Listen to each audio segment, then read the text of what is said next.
Hello everyone, today we read and comment the fifth chapter of the fifth book of von Clausewitz, Vom Kriege, the title being Order of Battle of an Army. The text follows.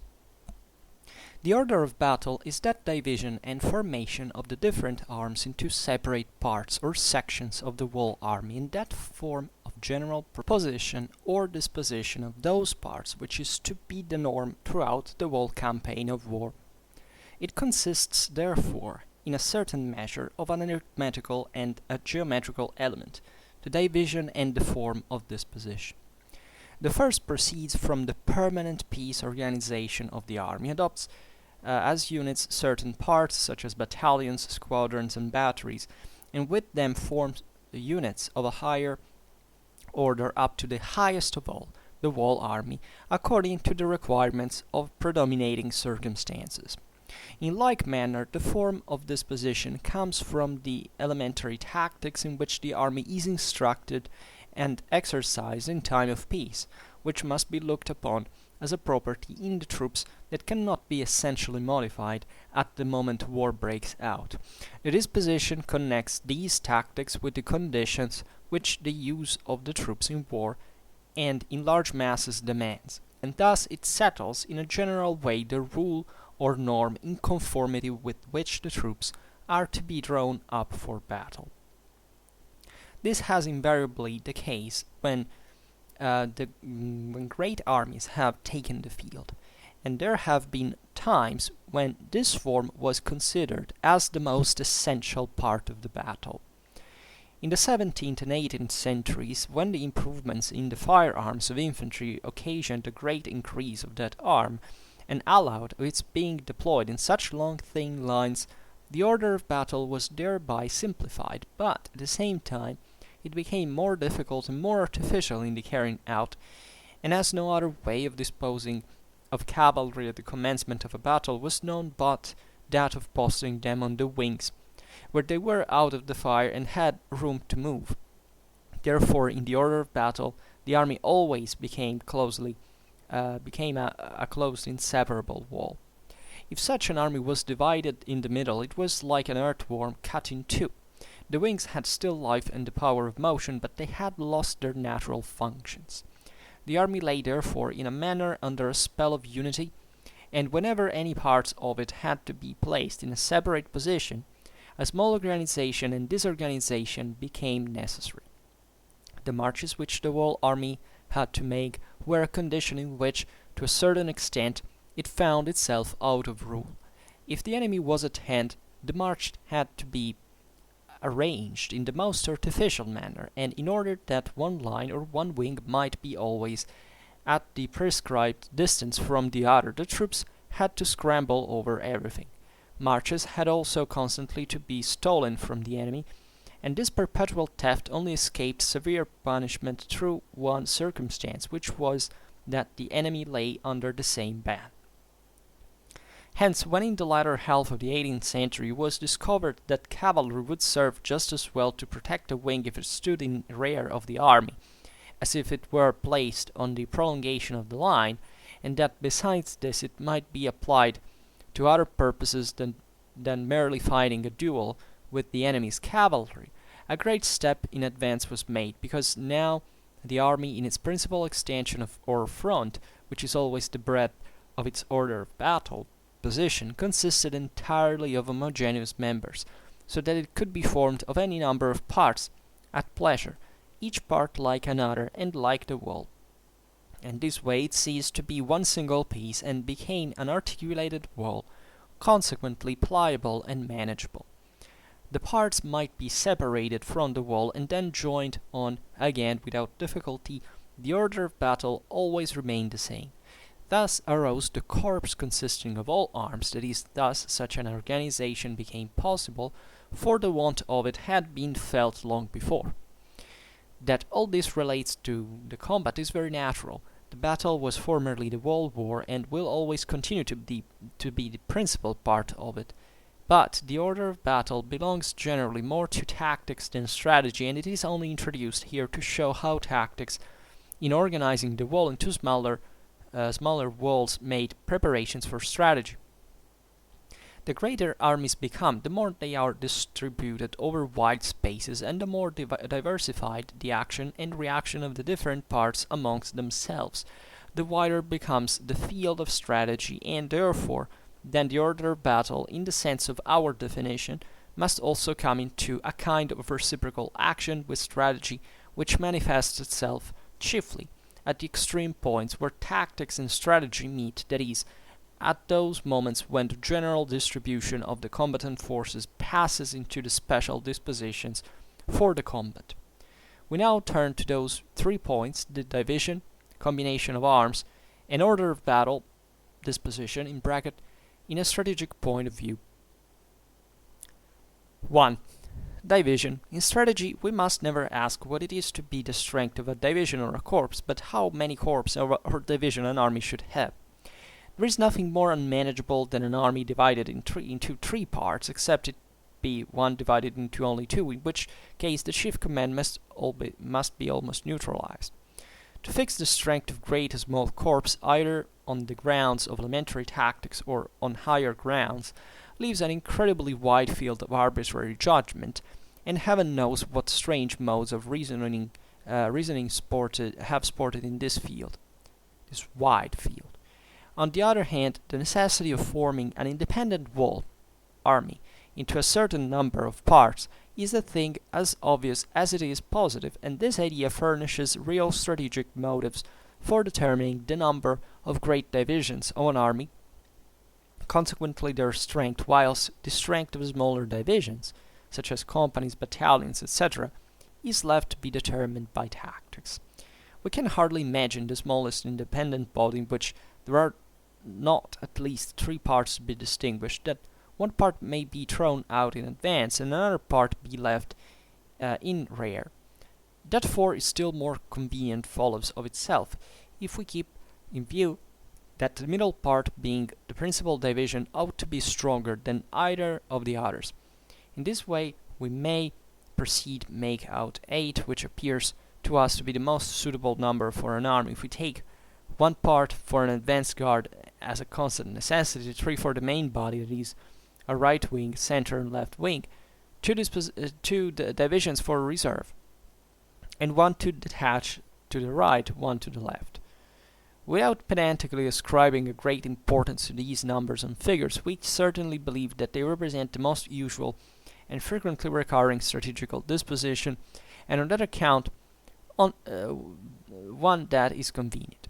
Certainly, it seems that the supreme direction of an army, and the direction of every wall, must be greatly facilitated if there are only 3 or 4 subordinates to command. But the commander-in-chief must pay dearly for this convenience in a twofold manner. In the first place, an order loses in rapidity, force, and exactness if the gradation ladder down which it has to descend is long, and this must be the case if there are corps commanders between the division leaders of the chief. Secondly, the chief loses generally in his own proper power and efficiency the wider the spheres of action of his immediate subordinates become. A general commanding 100,000 men in 8 divisions exercises a power which is greater in intensity than if the 100,000 men were divided into only 3 corps. There are many reasons for this, but the most important is that each commander looks upon himself as having a kind of proprietary right in his own corps, and always opposes the withdrawal from him of any portion of it for longer or shorter time. A little experience of war will make this evident to anyone. But on the other hand, the number of divisions must not be too great, otherwise disorder will ensue. It is difficult enough to manage 8 divisions from one headquarter, and the number should never be allowed to exceed 10. But in a division in which the means of circulating orders are much less, the smaller normal number 4, or at most 5, may be regarded as the more suitable. If these factors 5 and 10 will not answer, that is, if the brigades are too strong, the corps d'armée must be introduced. But we must remember that by so doing a new power is created which at once very much lowers all other factors.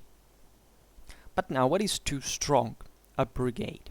The custom is to make them from 2,000 to 5,000 men strong, and there appear to be two reasons for making the latter number the limit. The first is that a brigade is supposed to be a subdivision which can be commanded by one man directly, that is, through the compass of his voice.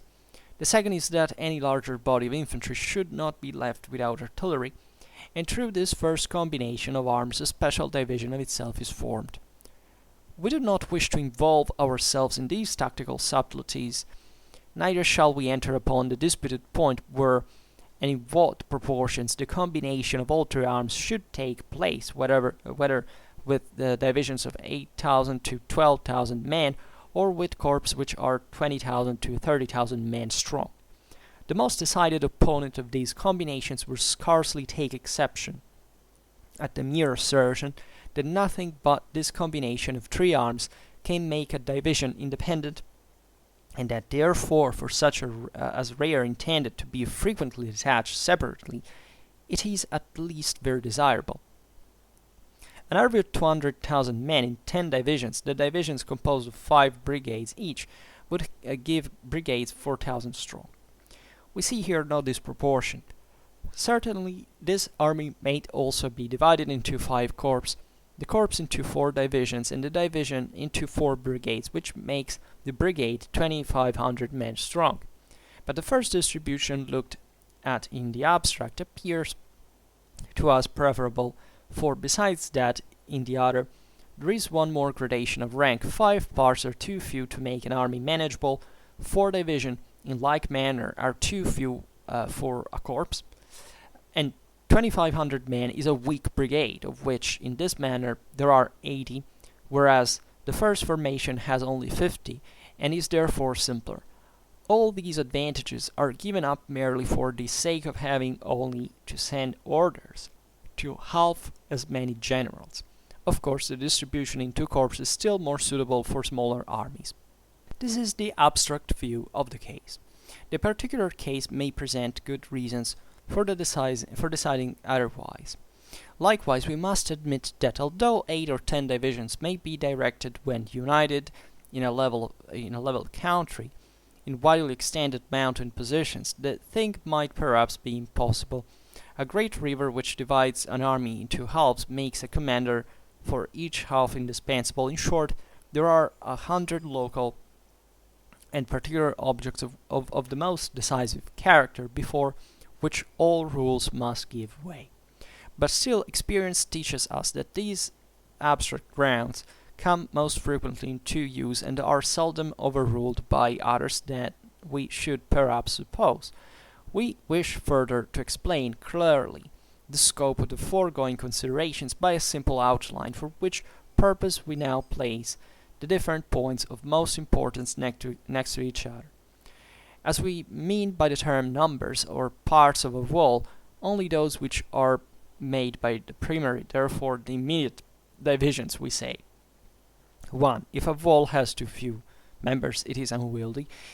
2. If the parts of a wall body are too large, the power of the superior will is thereby weakened. 3. With every additional step through which an order has to pass, it is weakened in 2 ways. In one way by the loss of force, which it suffers in its passage through an additional step. In another way by the longer time in its transmission. The tendency of all this is to show that the number of coordinate divisions should be as great and the gradational steps as few as possible, and the only limitation to this conclusion is that in armies no more than from 8 to 10, and in subordinate corps no more than from 4 or at most 6 subdivisions can be conveniently directed. 2. Combination of arms. For strategy, the combination of the 3 arms is in the order of battle is only important in regard to those parts of the army which, according to the usual order of things, are likely to be frequently employed in a detached position, where they may be obliged to engage in an independent combat.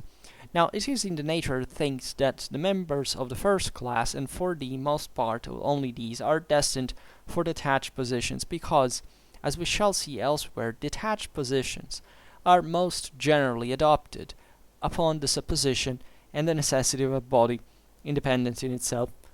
In a strict sense, strategy would therefore only require permanent combination of arms in army corps, or where these do not exist, in divisions, leaving it to circumstances to determine when a provisional combination of the three arms shall be made in subdivisions of an inferior order. But it is easy to say that when corps are of considerable size, such as 30,000 or 40,000 men, they can seldom find themselves in a situation to take up a completely connected position in mass. With a corps of such strength, a combination of the arms is in the divisions is therefore necessary. No one who has had any experience in war will treat lightly the delay which occurs when pressing messages have to be sent to some other perhaps distant point before cavalry can be brought to support of infantry, to say nothing of the confusion which takes place. The details of the combination of the three arms, how far it should be extended, how low down it should be carried, what proportions should be observed, the strength of the reserves of each to be set apart, these are all purely tactical considerations. 3. The disposition. The determination as to the relations in space according to which the parts of an army amongst themselves are to be drawn up in order of battle.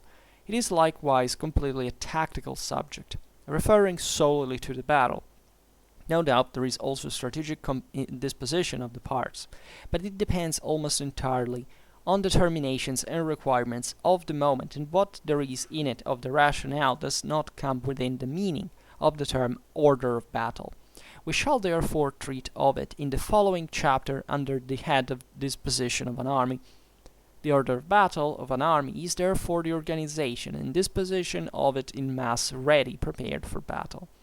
Its parts are united in such a manner that both the tactical and strategical requirements of the moment can be easily satisfied by the employment of single parts drawn from the general mass. When such momentary exigency has passed over, these parts resume their original place, and thus the order of battle becomes the first step to, and principal foundation of, that wholesome methodicism which, like the beat of a pendulum, regulates the work in war, and of which we have already spoken in the 4th chapter of the 2nd book. So, long chapter, let's do it well. On the order of battle of an army. So von Clausewitz writes, the order of battle is that division and formation of the different arms into a separate parts or sections of the whole army, and that form of general position, or disposition of those parts which is to be the norm throughout the whole campaign of war. Campaign or war. So you understand what the point is. We have the three arms which we have analyzed in previous chapters. Now, there is properly a division and a formation of the same that basically constitute the average position or disposition of these instruments, of these properly armed forces by themselves throughout a campaign or war. So also in an operational context, how they will have to practically work, strategically and tactically. Von Clausewitz writes, it consists therefore in a certain measure of an arithmetical and a geometrical element, the division and the form of disposition. So concerning the division, he says, it proceeds from the permanent peace organization of the army, adopts as units certain parts such as battalions, squadrons and batteries, and with them forms units of a higher order up to the highest of all, the whole army, according to the requirements of predominating circumstances. Right. So this has to do specifically with how organic is formed standardly. It derives also, as we have seen many times, not just in the Vom Kriege, but explaining how eventually armies change in history over time, of something that eventually will change, in fact, during the course of the campaign in a way or another, right? If anything, because of attrition, because of the losses and so on. And it yet corresponds to this specific unit that naturally, designed also doctrinally in view, or in function of the operations and properly of combat.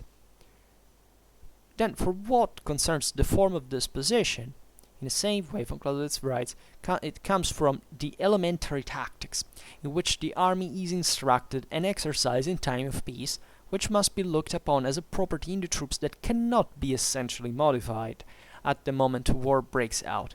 The disposition connects these tactics with the conditions which the use of the troops in war and in large masses demands, and thus it settles in a general way the rule or norm in conformity with which the troops are to be drawn up for battle. Right. So the form of disposition is properly the way troops are arranged in and trained in function of combat, right?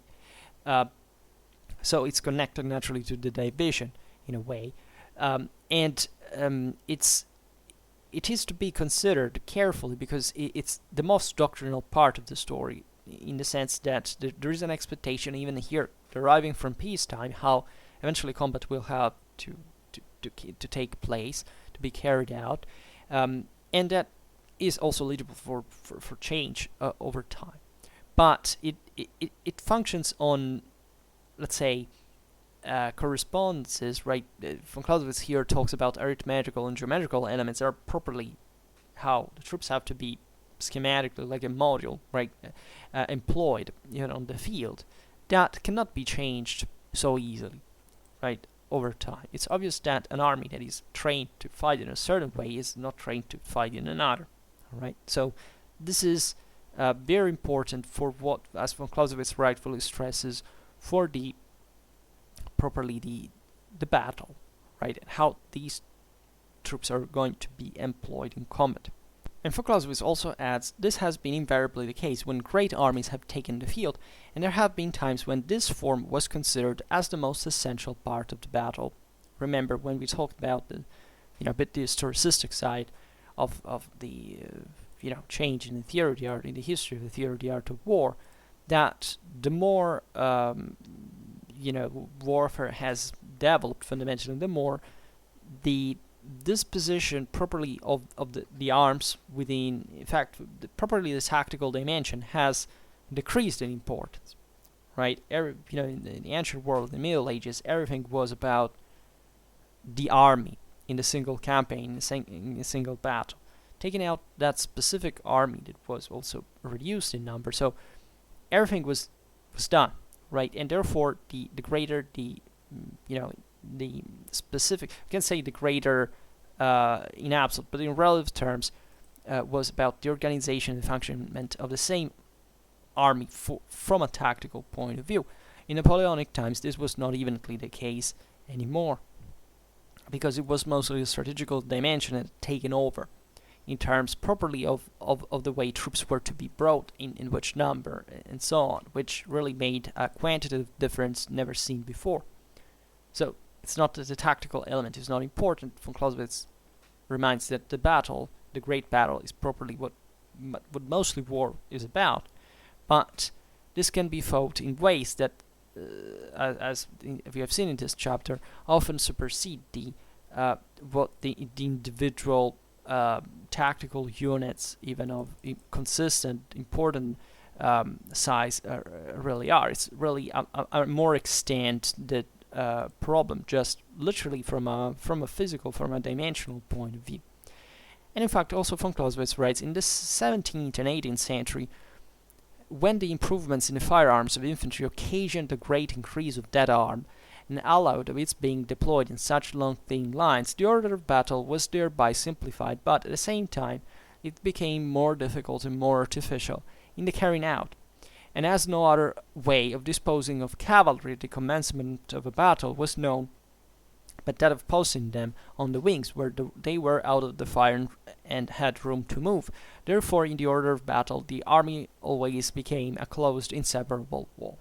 Right? So there's been a point which the importance of firearms has somewhat swept the battlefield and created this great long line, which we call in fact linear tactics, that fully developed in the 18th century, fully matured, let's say, in the 18th century, in which cavalry was not needed anymore in the front, because in the middle there was enough firepower to wipe it out, and the best movement they could make was on the best action they could carry out was on the flanks, where they had enough room for maneuvering. They were out of the properly of the main battle line fire range, and therefore they could have their thing in this way.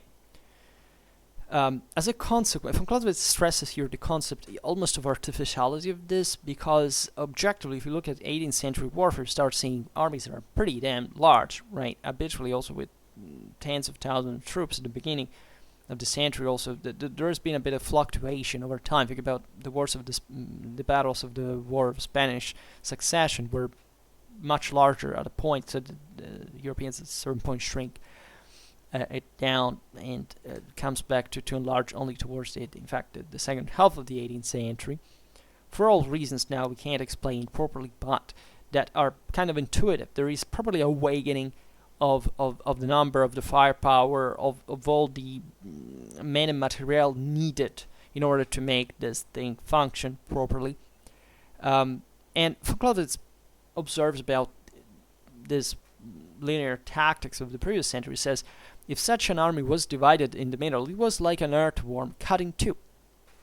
The wings had still life and the power of motion, but they had lost their natural functions. That is to say, if you had cut the army in the middle, objectively, yes, I mean, they would have lost, I mean, unless you didn't place another cavalry on the cut, from the side of the cut, you would have not had a functional army anymore, because at that point could have been, outflanked and the whole structure would have fallen. So this symmetry in the deployment was particularly important as far as the various arms were very involved. So von Clausewitz also said the army lay, therefore, in a manner under a spell of unity. And whenever any parts of it had to be placed in a separate position, a small organization and disorganization became necessary. The marches which the whole army had to make were a condition in which, to a certain extent, it found itself out of rule. If the enemy was at hand, the march had to be arranged in the most artificial manner, and in order that one line or one wing might be always at the prescribed distance from from the other, the troops had to scramble over everything.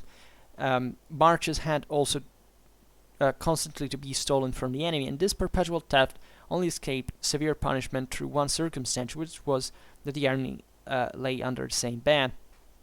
So here von Clausewitz observes objectively the problems that this spell of unity inflicted on these armies, because this still very also tactical need of maintaining the unity of the formation in such a unitary fashion, because you understand this is a unique formation. It's not like many different, as we've seen, detachments, as we've seen for what von Clausewitz writes later, as would become during Napoleonic Wars, small detachments, each and every one with its own properly armed partition, its own autonomy, right?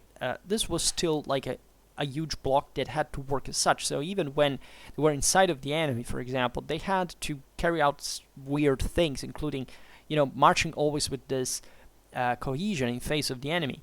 And, think about the problems with the terrain, with the obstacles, and so on. So it was based on march, counter-march, these maneuvers that were all designed, if you wanted to circle the square, the circle the square, and to get in the best situation for which gaining an upper hand on the enemy in terms of mostly the unity of this formation, but also the angle of fire and all this stuff. So then von Clausewitz writes, hence, when in the latter half of the 18th century was discovered that cavalry would serve just as well to protect a wing if it stood in rear of the army as if it were placed on the prolongation of the line, and that besides this it might be applied to the other purposes than merely fighting a duel with the enemy's cavalry, a great step in advance was made, because now the army in its principal extension or front, which is always the breadth of its own order of battle position, consisted entirely of homogeneous members, so that it could be formed of any number of parts at pleasure, each part like another and like the whole. Right? So it's very simple, actually. It's what we were saying before, that at a certain point, also for reasons now we can't explain thoroughly, maybe one day we will deal with this. I mean, when we talk about von Clausewitz here, we're commenting the Vom Kriege, right? We're not interested in making specifically a video dedicated to how that eventually happened. That's something we will have to cover at some point. We don't talk about the 18th or 19th century warfare that much, but it's obviously on the table. But the concept is clear. They discovered that cavalry they discover. I mean, they realize that now cavalry, for these reasons we haven't explained, manage to work well, fundamentally as a reserve behind the infantry line, and therefore this resolved the this symmetrical necessity of having always the flanks covered in a certain manner. Naturally, armies were becoming also dramatically more mobile altogether. So this also is an important problem. I mean, consider that, still by the 17th century, yes, there is this very bulky army that is not very different conceptually from even just a medieval one. I mean, it's still something concentrated within itself. Now, we're talking about more extended fronts, we're talking about lots of people, we're talking about certain technologies that help to make everything more dynamic. So, as a consequence, what happens is that there are now different units that compose properly the army that will go to battle in this formation, that are all equal. They all contain that proportion of arms that can cope with the enemy fully, right, from a doctrinal point of view. Hence, the problem of the symmetry, aside from other, doctrinal problems we've seen with the 8 divisions, for example. Now we'll talk in the first, points Von Clausewitz makes. Fundamentally will change, right? It will change because it will manage to adapt to the terrain in a way, and to other necessities that are also naturally on the base of your own forces, the ones of the enemy, and whatever. So Von Clausewitz says, in this way, the army ceased to be one single piece and became an articulated wall, consequently pliable and manageable, right? So the flexibility is naturally increased. The parts might be separated from the wall and then joined on again without difficulty. This is a big deal, guys. It's like starting, the Roman checkerboard formation or the Napoleonic columns. I mean, that's objectively something that happened historically. In fact, the Napoleonic example is exactly eventually what will happen. It's a matter of deployability. It's a matter of gaining time over the enemy while deploying. I mean, it's really important.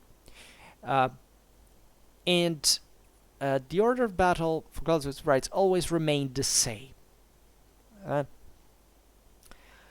That is to say, these proportions, between remained fundamentally the same. It was just a matter of size, right? How many of them you had, right? And Von Clausewitz says, thus arose the corps consisting of all arms. That is, thus such an organization became possible, for the want of it had been felt long before. Right? It was also properly felt as a need. It didn't happen randomly. There was a specific aim to make the thing work in such a manner. So Von Clausewitz writes that all this relates to the combat is very natural. As we were explaining, the battle was formerly the whole war, and will always continue to be the principal part of it, but the order of battle belongs generally more to tactics than strategy, and it is only introduced here to show how tactics, in organizing the wall into smaller walls, made preparations for strategy. The greater armies become, the more they are distributed over spaces, and the more diversified the action and reaction of the different parts amongst themselves, the wider becomes the field of strategy, and therefore then the order of battle, in the sense of our definition, must also come into a kind of reciprocal action with strategy, which manifests itself chiefly at the extreme points where tactics and strategy meet, that is, at those moments when the general distribution of the combatant forces passes into the special dispositions for the combat. Right, this is very important because it makes you realize that there is the full surpassing of the idea that the whole issue was the single army composed and deployed in a manner that couldn't be fundamentally composed and recomposed. It was it, and that's all what mattered from a tactical point of view. Now, what happens is that you have many of these autonomous armies that fight together, all together can be increased. And this is fundamentally, as we have seen in the chapters on tactics and strategy, what, by increasing the size of the army, makes eventually the employment of this order of battle, as it's created specifically for combat, but also ever more important for the strategical dimension. Because we have seen fundamentally that tactics, the larger the army is, and the way combat works, right, doctrinally is less important, right? But it's more important how many troops you bring in, right? And this naturally extends also the level, as we will see now, for which all these various units can, at some point in a single battle, do not even know what the other from the other side of the battlefield is very extended is doing, and it doesn't even matter because they are autonomous, each on their own, albeit belonging all to the same arm. This is really very important. Von Clausewitz then says, we now turn to those 3 points: the division, combination of arms, and order of battle, disposition in bracket, in a strategic point of view. So let's pass to these. So 1. Division. Clausewitz writes, in strategy we must never ask what is to be the strength of a division or a corps, but how many corps or division an army should have. Now this is powerful as a line, right? It doesn't even matter how many troops they are, but how they are organized fundamentally. And consequently how you can command them, right? It's not that you bring 50,000 people in the field and they have no organization that works, right? Always bear it in mind. It may sound banal, but I don't know, just video gaming culture doesn't quite help in that sense, because it shows you that it's all a matter of how many troops you have, and that the battle will be won by that algebraical sum.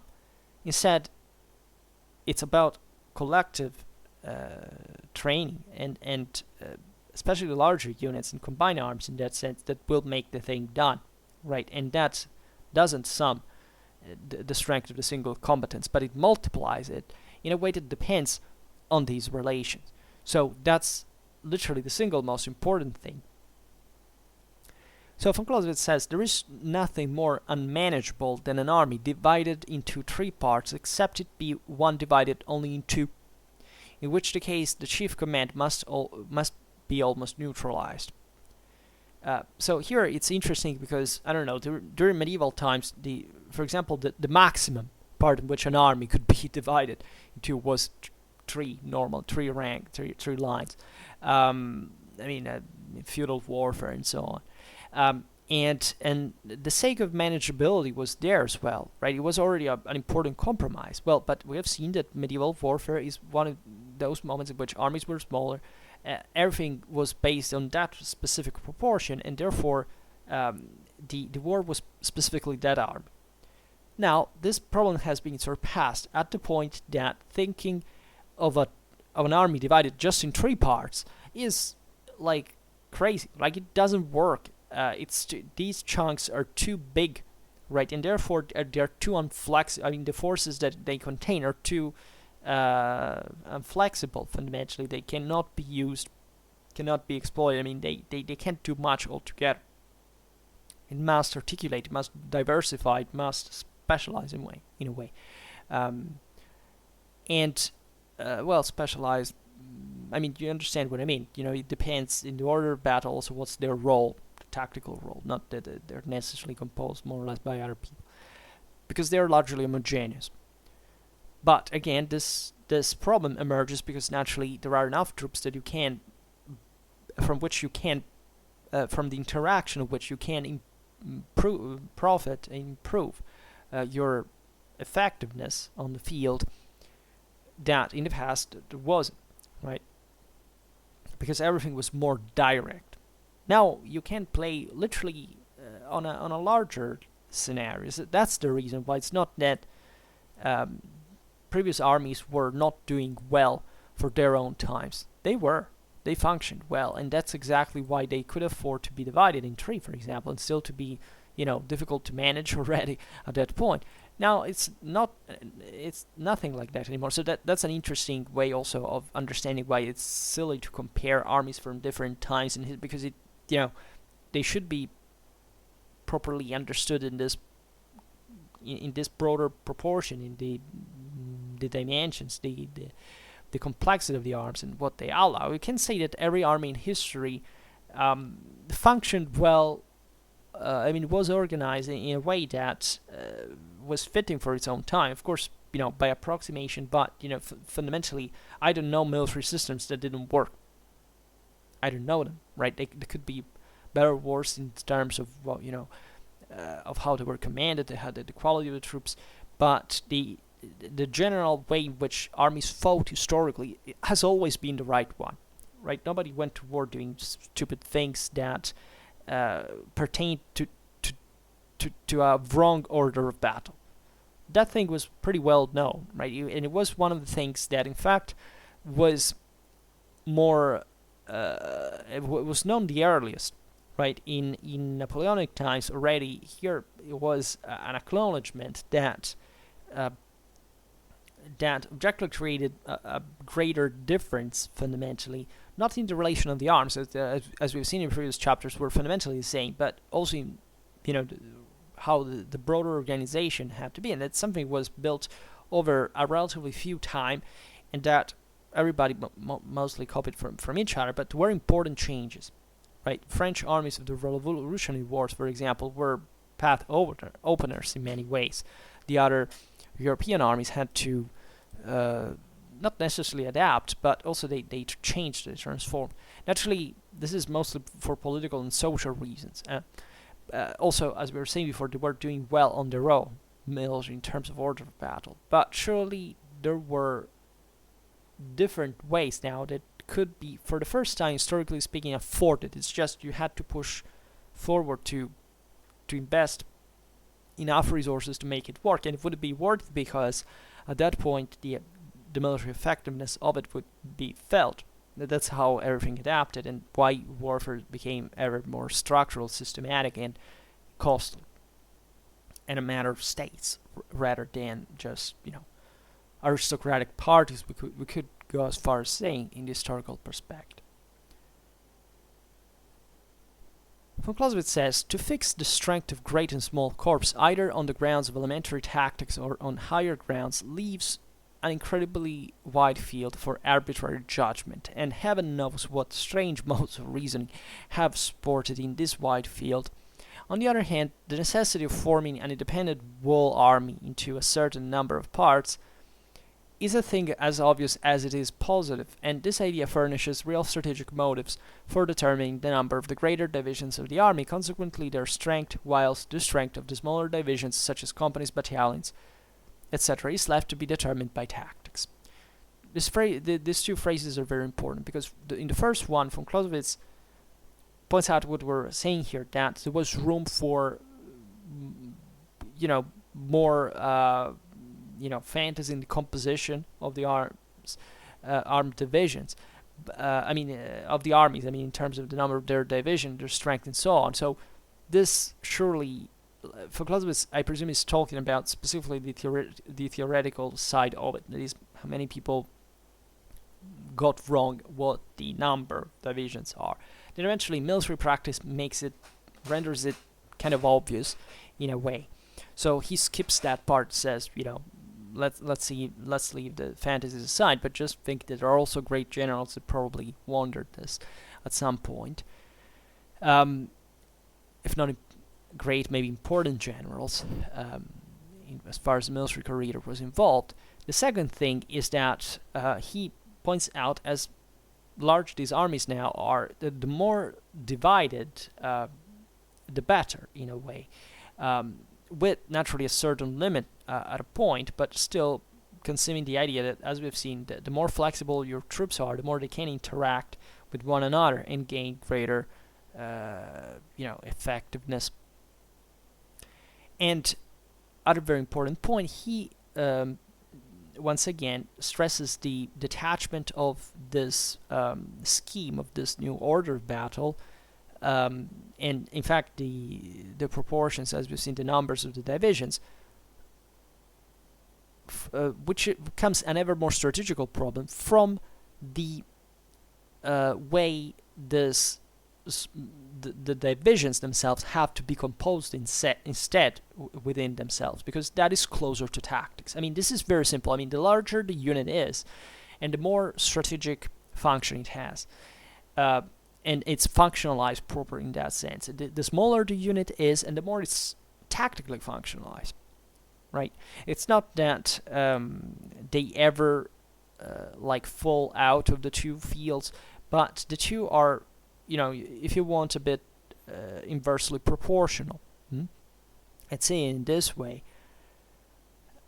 Von Clausewitz says, we can hardly imagine the smallest independent body in which there are not at least 3 parts to be distinguished. That one part may be thrown out in advance and another part be left in rear. Right? This is a bit like the medieval armies. This is exactly what it was. Usually there was a first line, was the ones that had to break through. I mean, not always, but there could be different balances. But also, the whole concept was based on the concept of reserve in a way or another. And objectively, usually the second line was the most important, and the reserve was, normally if the other two have been taken out, usually the third sometimes, maybe they didn't even fight, depending on the situation. Other times it was the other way around. That is, the very best line was the last one. So, but those were hardly and closely fought battles, right? Were that exasperated a little bit also the concept of reserve and attrition in a way, and partly what properly triggered also towards late medieval times a greater dynamism and dynamicization, let's say, and increasing flexibility of the same armies in a way compared to previous, or at least in complexity of the organization, therefore the possibility of using this combined armed system based specifically on, in fact, the separation of the elements. Now, these are very important concepts, and they don't have to be taken lightly. Then von Clausewitz writes that 4 is still more convenient follows of itself, right? Because here, remember, he's making the point, the more the better. So the 3 is like the simplest, rougher, most primitive thing. You have a vanguard, a central core, and a rear guard, which conceptually, it works, but you can't do better. So that 4 is still more convenient follows of itself. If we keep in view that the middle part, being the principal division, ought to be stronger than either of the others, in this way we may proceed to make out 8, right? Which appears to us to be the most suitable number for an army if we take one part for an advanced guard as a constant necessity, 3 for the main body, that is a right wing, center and left wing, 2 divisions for reserve, and 1 to detach to the right, 1 to the left, right? So this 8 scheme is very nice. Fundamentally, is based, as you understand, first of all on a vanguard, right? Which is a constant necessity, as von Clausewitz rightly points out. Then there is a main body is the largest, so we make it fundamentally of 3 divisions, a center and 2 wings, right? Then 2 divisions of reserve, and basically 2 other divisions that can be sent, can be detached somewhere to either on the left or on the right. So it has really, both, as you understand here, it has a broader tactical function, can perform a lot of things with divisions that, let's remember it, are all independent from, as far as the 3 arms are combined. I mean, cavalry, infantry, and artillery, of course.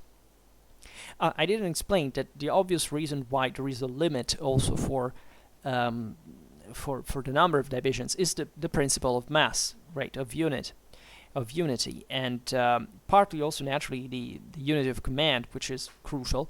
And this detachment is this subdivision is of the army is not something like entirely positive, right? It has a cost. Also, here it's fascinating because if you think about of the centers, the main body of 3 divisions, the principle of mass also comes out. That is to say, you can also divide everything, but at some point you have to make mass. Otherwise, you detach everything.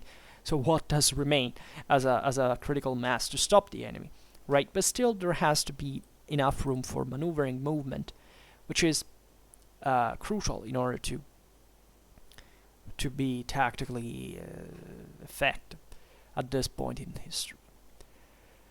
Also, the saying from Clausewitz says, without pedantically ascribing great importance to these numbers and figures, we certainly believe that they represent the most usual and frequently recurring strategic disposition, and on that account, one that is convenient. So it's not that you necessarily have to have 8 divisions, but an army that is split like that is kind of fine and strategically can perform a lot of hell of things, right? So here we're talking about very large armies, even hundreds of thousands, as we'll see now. So that really, by its number, gives you the dimension of why we're talking about strategy. We're talking strategy, not tactics, right? Because if you have 100,000 men, I mean, the time the main body fight, you know, maybe some other these divisions are not even arrived on the field themselves. So there is a broader idea of sending them somewhere else, maybe to outflank the enemy, and not even taking part in the fight. So that's why it has a strategical function, because it goes beyond the single combat unit, right, of the battle proper. This is crucial, really, because if you studied Napoleonic warfare, you can't basically understand it if you don't understand how these armies work properly, like this, right? And what's the difference between tactics and strategy compared to the order of battle, relatively to the order of battle. Von Clausewitz says, certainly it seems that the supreme direction of an army, in the direction of every wall, must be greatly facilitated if there are only 3 or 4 subordinates to command. But the commander-in-chief must pay dearly for this convenience in a twofold manner. In the first place, an order loses in rapidity, force, and exactness if the gradation ladder down which it has to descend is long, and this must be the case if there are corps commanders between the division leaders and the chief. Secondly, the chief loses generally in his own proper power and efficiency the wider the spheres of action of his immediate subordinates become, right? So this is clear. It was that compromise between the unity of command and whatever all these units have to perform, and how many they are and what's their task. Von Clausewitz writes, a general commanding 100,000 men in 8 divisions exercises a power which is greater in intensity than if the 100,000 men were divided into only 3 corps, right? It's what we were saying before, relatively to the minimum of 3, corps in which at this point this army is divided. What kind of combination what kind of flexibility can you have if you have these men split in 3 parts instead in 8, right? 100,000 men are a lot, so you can accomplish a lot with these different detachments. We're talking properly of 12,500 men per each if you have 8 divisions. So you understand it. These are very important numbers. And also these divisions can naturally support each other and being dynamic, aggressive, doing something inventive. Von Clausewitz says, there are many reasons for this, but the most important is that each commander looks upon himself as having a kind of proprietary right in his own troops and always opposes the withdrawal from him of any portion of it for a longer or shorter time.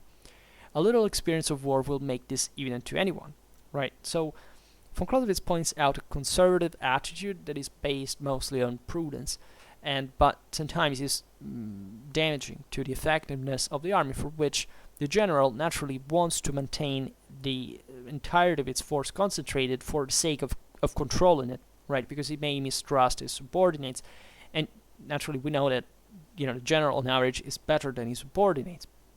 So he may be right or wrong. I mean, just think of, how crucial the subordinates of great people like Napoleon, right, were for the success of the whole army. So everybody has to be chosen properly.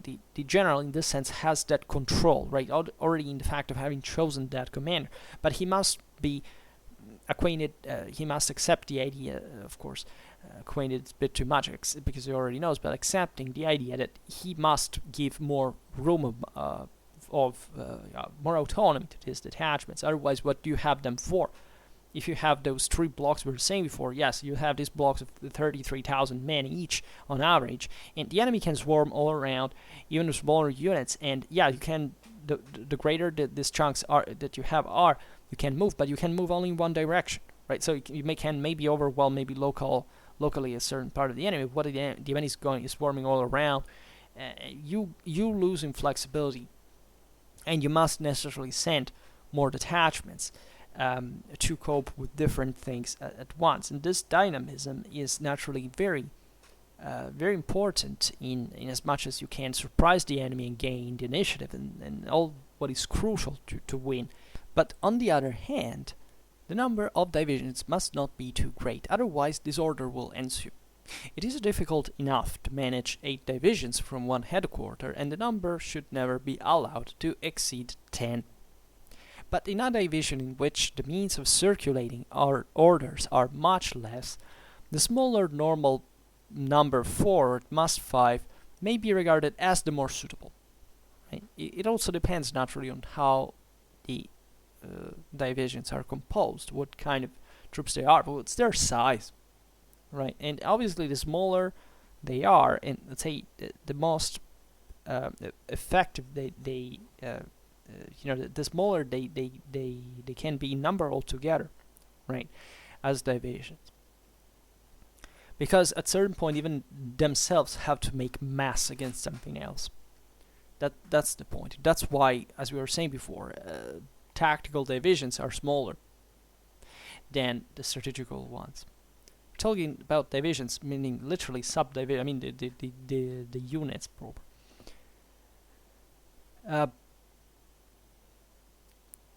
So von Clausewitz says, if these factors 5 and 10 will not answer, that is, if the brigades are too strong, the corps d'armée must be introduced, but we must remember that by so doing a new power is created which at once very much lowers all other factors, right? So you have at some point to also be thinking of the eventuality of having greater or smaller groupings to make the work. So everything has to be dramatically fluid in that regard. After all, what army corps for? And von Clausewitz says, but now what is too strong a brigade? Right, the custom is to make them from 2,000 to 5,000 men strong, and there appear to be the 2 reasons for making the latter number the limit. The first is that a brigade is supposed to be a subdivision which can be commanded by one man directly, that is, through the compass of his voice.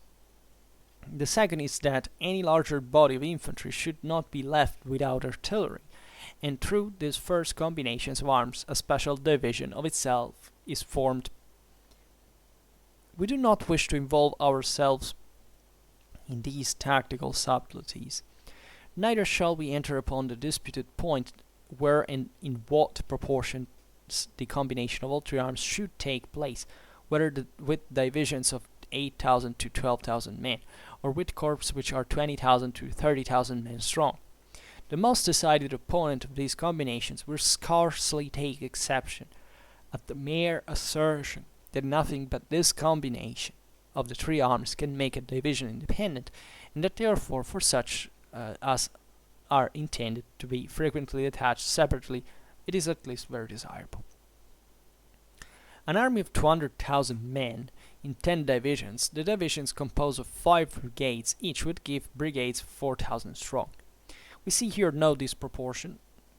Certainly this army may also be divided into 5 corps, the corps into 4 divisions, and the divisions into 4 brigades, which makes them brigade 2,500 men strong, but the first distribution, looked at in the abstract, appears to us preferable, for besides that in the other there is one more gradation of rank.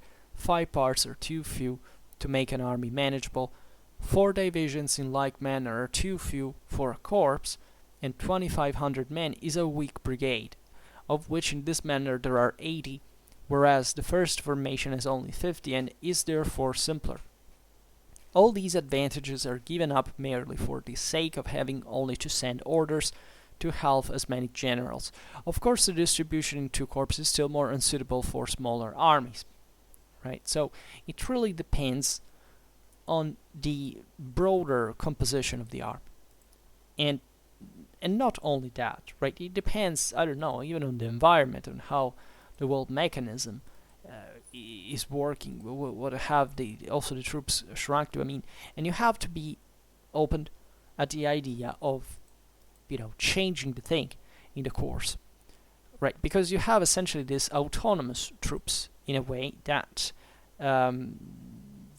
these autonomous subdivisions that already by themselves work well, as we've seen, but at the same time they are capable of being split in part depending on how they fundamentally can still operate, because once again it can be as large as we've seen right now, that they can be still autonomous in terms of arm combination.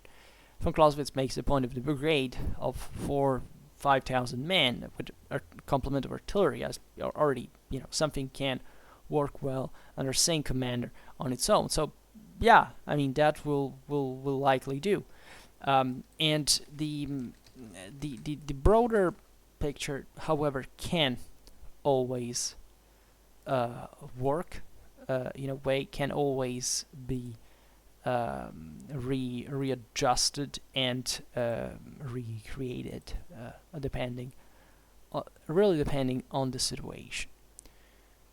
So von Clausewitz says this is the abstract view of the case. The particular case may present good reasons for deciding otherwise, as we've just said. Likewise, we must admit that although 8 or 10 divisions may be directed when united in a level country, in a widely extended mounted positions, the thing might perhaps be impossible. A great river which divides an army into halves makes a commander for each half indispensable. In short, there are 100 local and particular objects of the most decisive character before which all rules must give way. Clausewitz says, but still experience teaches us that these abstract grounds come most frequently into use and are seldomer overruled by others than we should perhaps suppose. We wish further to explain clearly for the scope of the foregoing considerations by a simple outline, for which purpose we now place the different points of most importance next to each other. As we mean by the term numbers or parts of a wall only those which are made by the primary, therefore the immediate division, we say 1. If a wall has too few members, it is unwieldy. Right. 2. If the parts of a wall body are too large, the power of the superior wall is thereby weakened. 3. With every additional step through which an order has to pass, it is weakened in 2 ways. In one way by the loss of force, which it suffers in the passage through an additional step, in another way by the longer time in its transmission. So this balances a bit the picture, as you understand. From one side, you have literally the fall in ineffectiveness of something that is the same size but still not divided enough, so that you literally lose vectors that you might have employed to accomplish other results. At the same time, you can't exaggerate on how many they can be, and at the end of the day, you have to evaluate how long the orders will take to spread to all the components, how a broader coordination is achievable, and so on. This naturally cannot be done simply, by deciding the proportion by yourself. Because, for example, if you don't have enough collectively trained troops, the question remains substantially settled up to a certain level of cooperation, right? There is not many other ways to put this, right? You can't achieve always what you wish, especially considering the difficulties now we will see also happening more in detail in the moment in which you are going to employ the same force. Von Clausewitz concludes this first part of the division, says that the tendency of all this is to show that the number of coordinate divisions should be as great and the gradational steps as few as possible. And the only limitation to this conclusion is that in armies no more from 8 to 10, and in subordinate corps no more than from 4 or at most 6 subdivisions can be conveniently directed. Then 2. Combinations of arms. Von Clausewitz writes, first strategy, the combination of the 3 arms in the order of battle is only important in regard to those parts of the army which, according to the usual order of things, are likely to be frequently employed in a detached position, where they may be obliged to engage in an independent combat. That is, as we've seen also, for example, in the chapters on the pursuit, a strong vanguard that is very well equilibrated in the composition of the 3 arms. It's what you should be employing to harass the enemy after you have crushed him, and pushing him, and keeping him under pressure while he's retreating. Why? Because this vanguard has to be more active than the others, has to be more flexible than the others. So, in a way, so this is detached naturally from, as a vanguard proper, from the main body of your troops, that otherwise instead can be more about punching brutality of the mass, that doesn't require too much tactical interaction. As we've seen before, even the brigade von Clausewitz talks about is this bulk of troops. I mean, he neither even talk about which arms should be composed of. It's mostly obviously infantry. Also, we've seen in previous chapters, because cavalry is the one you can dispense more easily from, and a body of artillery. That is enough to be okay. You can meet an enemy with that easily and be a tough nut to crack, right?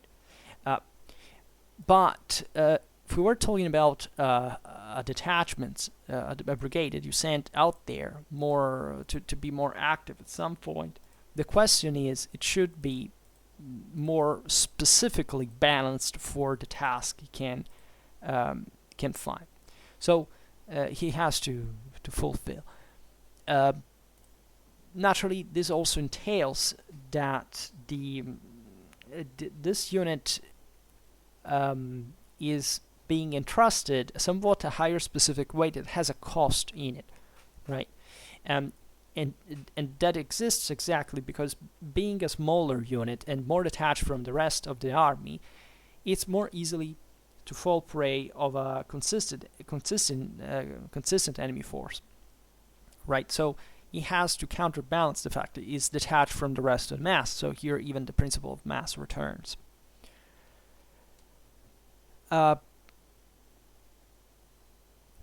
So von Clausewitz, I don't know if we have still read this. No. He says, now it is in the nature of things that the members of the first class, and for the most part only these, are destined for detached position, because, as we shall see elsewhere, detached positions are most generally adopted upon the supposition and the necessity of a body independent in itself. Right? So the quality of this detachment has to be higher than the rest. Otherwise, you send them there to die. That's why. Well, okay, let's spare further considerations, but also properly, I presume these detachments have to be, well, I don't presume, this is what von Clausewitz is saying, that they technically have to be more, more loaded in, for example, in cavalry, also for the sake of mobility, right? It cannot be just the bulk infantry plus artillery. It has to be more dynamic. It has to go back and forth, and it has to be fundamentally well suited for this dynamic role, right? And then von Clausewitz says, in a strict sense, strategy would therefore only require a permanent combination of arms in army corps, or where these do not exist, in divisions, leaving it to circumstances to determine when a provisional combination of the 3 arms shall be made in a subdivision of an inferior order. But it is very easy to see that when corps are of considerable size, such as 30,000 or 40,000 men, they can seldom find themselves in a situation to take up a completely connected position in mass. Right? This observation is objectively very important, because von Clausewitz is saying, sometimes we talk about very large armies, as we've seen. The divisions can be very numerous, like 30,000-40,000, as he exemplifies here, and this equates properly from a tactical point of view that most of these, these troops are much more difficultly deployable altogether for combat at one time, so that it's almost as if some elements of it are going to arrive to battle when it's over, and that therefore escape, in a sense, now this strictly tactical need of being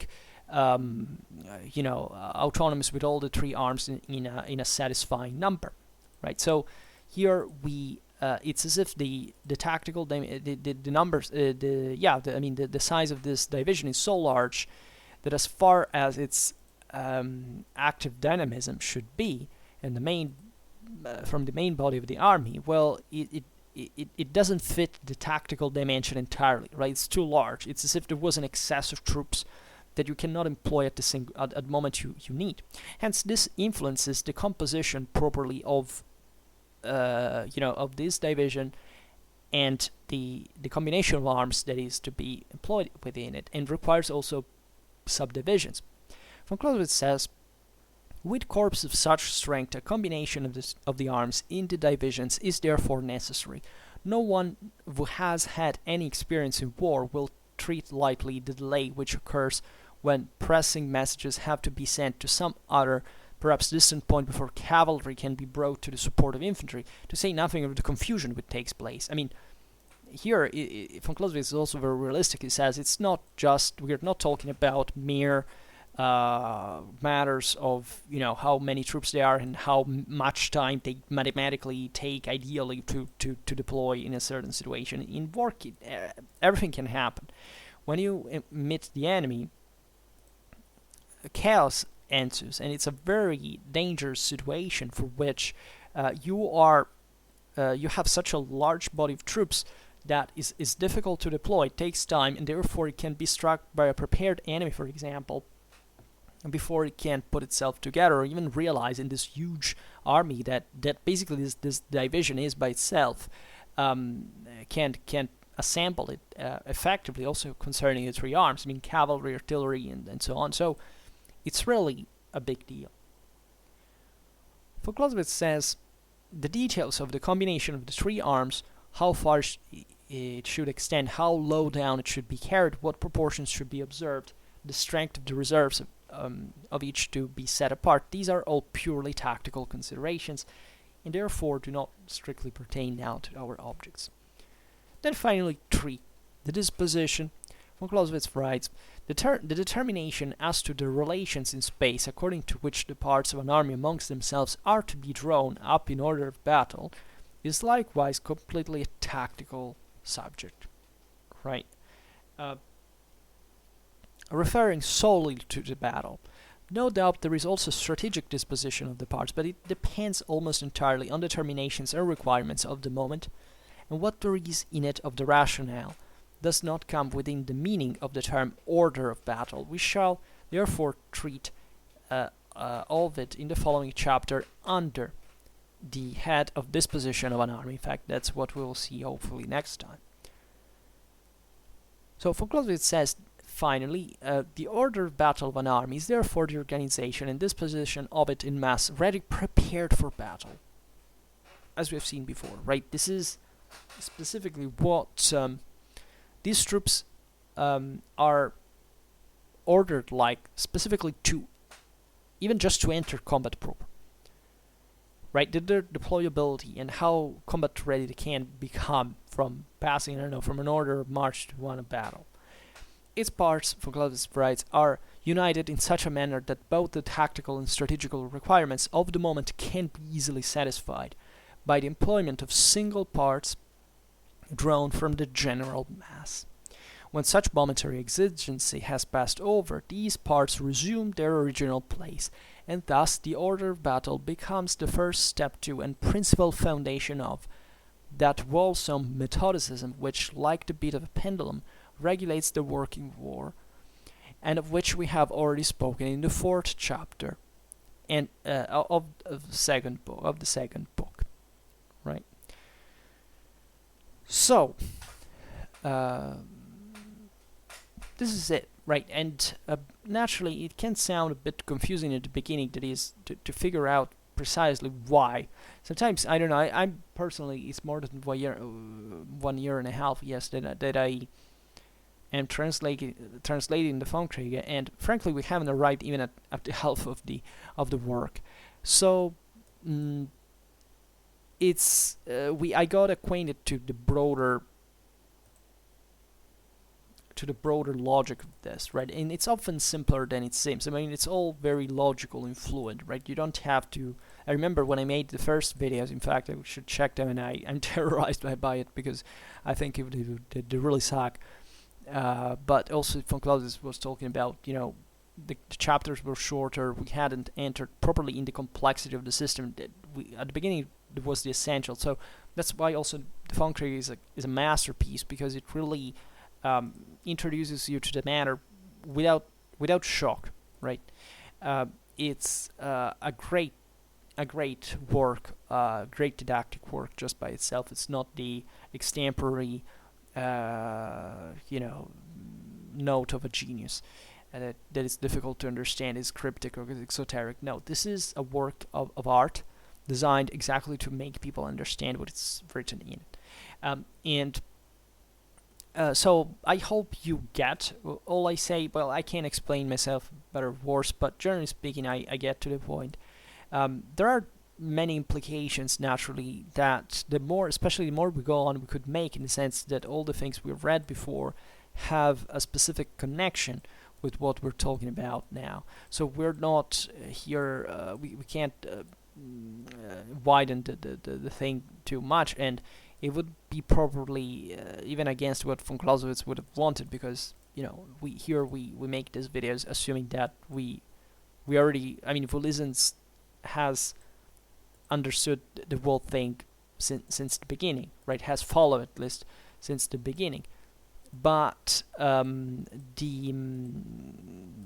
may not be so obvious, right? So we generally speaking assume that we are expressing the thing how it should be followed. But for any question, you can make it. Unfortunately, I'm arrived to a point at which I don't have time to answer the comments very much, and I like for a composite answer, especially if it really gets to the point, I'm I am open to it. But there are certain questions I get that it's not that they're bad by themselves, but it's just if you can make a bit of an effort just taking the chapter and reading it, you can receive. I don't get actually many questions about the Vom Kriege here, but as far as the other historical content is concerned, it's questions that either you can check Wikipedia or you listen more carefully to what I said, right? And I mean, that's it, right? I don't know how organic all this whole thing is becoming, because I think it's at this point the channel is enough. It has a critical mass on its own, and recently it has not been growing so much. For example, like this summer, and this depends actually on YouTube's algorithm. But we'll see now what ups and downs are here. But we just, if you make a favor, share the content. If you want to make a favor, because that's probably the only way we can expand. We can't get to a point at which we say, okay, now it becomes really serious thing. We can't even implement certain means. We can expand the stuff, because I presume what I say here is important. Right? Some of you says, but I don't like this videos on the Vom Kriege, very, very, candidly. And the point is, I would like to make, of course, you may find, I understand why you find them more boring, less entertaining, whatever you want to say. But at the same time, there is a path to follow in Schwerpunkt. There is a path to follow also in life, right? It takes time to get acquainted with certain ideas and so on. And actually, these videos about the Vom Kriege are the single most important ones, in a way, right? I can't say they, you know, if you don't listen to this, you can't properly understand the rest, but almost, right? Because there are certain things we discuss specifically that are based on the Vom Kriege at this point, and that I explain in here, and therefore, if you miss that part, you may miss important chunks. Also, we'll just talk about the rest. It's just mostly from methodological point of view, but also just for a matter of how you judge certain things. I often make statements that are also very provoking. I realize that, especially in the videos about history, because you would assume these are things you rarely hear around, because most people do not even come across the reasons that would bring them to tell them, right? So, but just know that if I make a statement, there is something there that I don't invent it, right? I don't make it. I can't say, you know, if there's a matter of opinion, I say, I don't know, regarding to me this may be this or that, and I say openly when I'm not sure. This doesn't mean I can't be wrong either when I say anything I'm sure of, right?